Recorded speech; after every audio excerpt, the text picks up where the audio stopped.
কোনো রকম কেমিক্যাল ছাড়া কিছু প্রাকৃতিক উপাদান দিয়ে ঘরে বসে নিজের হাতে সাবান তৈরি করে নিলাম। আপনারাও পারবেন কেমিক্যাল ছাড়া নিজের হাতে সাবান তৈরি করে নিতে।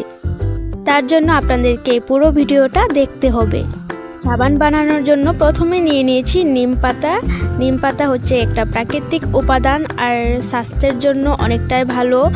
সেটা খাওয়া হোক বা শরীরে লাগানো হোক, মানে স্কিনের জন্য অনেকটাই ভালো নিম পাতা, তোমরা সবাই জানো। আর নিয়ে নিয়েছি হলুদ। আর এই যে দেখো আমার ভাগ্নার উরুন, এই উরুনে আজকে মানে সাবানটা বানানো হবে।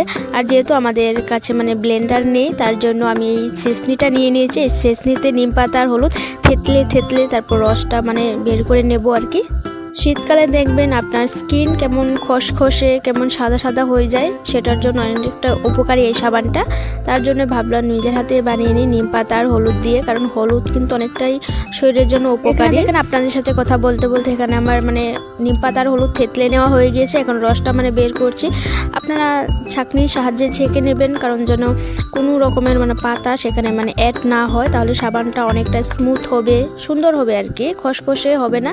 তো এখানে পাতা চলে গেলে আবার সাবানটা খসখসে হবে। আর এখানে আমার কিন্তু সবকিছু রেডি করা হয়েছে। এখানে গরম জল বসিয়ে দিচ্ছি, কারণ গরম জলের উপরে বাটি বসিয়ে তারপর সাবানটা বানাতে যে জিনিসটা লাগে সেটা কিন্তু অনলাইনে অ্যাভেলেবেল পেয়ে যাবেন। আমি কিন্তু অনলাইনে এনেছি।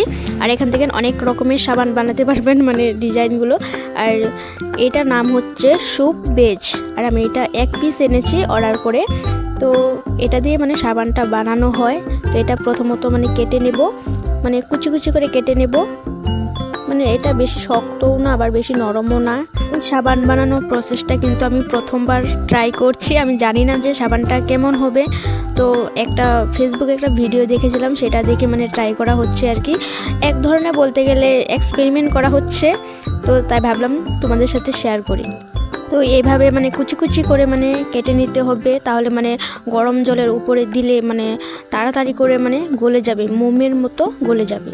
সাবান বানানোর জন্য আমি যে স্যুপটা তৈরি করেছি, মানে নিম আর হলুদের স্যুপ, সেইটার পরিমাণ কিন্তু অনেকটাই বেশি হয়ে গিয়েছিল। আর যেটা মানে স্যুপ আর বেজের পরিমাণটা অনেকটাই কম হয়ে গিয়েছিল, যার জন্য মানে নর্মাল সাবানের মতো সেই শক্ত হয়নি। মানে শক্ত হয়েছে বাট তেমনটা দোকানের সাবানের মতো হয়নি। আপনারা কি করবেন, স্যুপ বেস আর মানে নিম মানে যেটা দিয়ে বানান আর কি, সেটা পরিমাণটা একদম এক রকম রাখবেন। গরম জলের উপরে বসানোর সাথে সাথেই স্যুপ বেসটা দেখেন কিভাবে গলে যাচ্ছে, একদম মোমের মতো। আর উরুনটা দেখেন, আমার ভাগ্নার উরুন, তার আবদার, তার উরুনে সাবান বানানো, মানে সাবান বানাতে বলছে তাই বানাচ্ছে। আর দেখেন স্যুপ বেসটা গলে একদম লাল হয়ে গিয়েছে।